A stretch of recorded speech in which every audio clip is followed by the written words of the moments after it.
So the Suburban was totaled, and I'm in the ambulance now. I can remember after they body surfed me up and was in the ambulance, and he was checking stuff, and then he saw my scrub pants and, asked me if I was a nurse. Asked me if he can cut my shoe off and cut my clothes. And that's all I remember for that part. Next thing I remember after that is waking up in what would be, I guess, the emergency room on a metal table, screaming.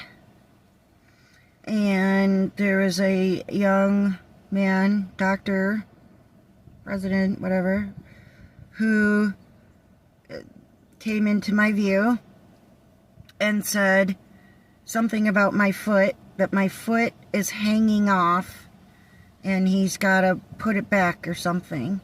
And then he asks, and I need to stop screaming, but I didn't know I was screaming.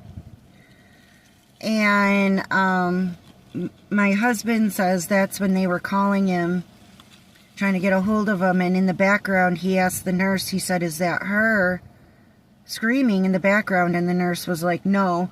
But then when he got there, where I was like right next to the nurse's station. So I guess I was screaming like crazy, but I don't remember.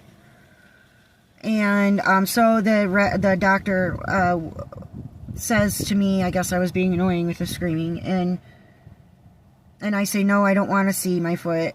And then he tells, I think, a nurse, who is another male person, to put something in my IV, and it doesn't put me out. So then he tells the nurse to give me more, and that's the last thing I remember for that moment.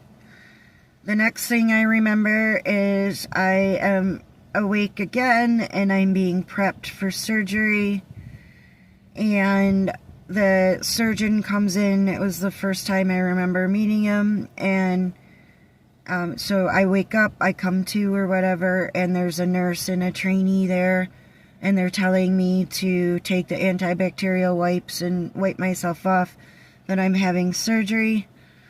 And then the surgeon came in, tells me that I have a lacerated liver, something's wrong with my lung, my foot's hanging off, and I have 2 broken legs, and something like that. And that's the last thing I remember at that moment. And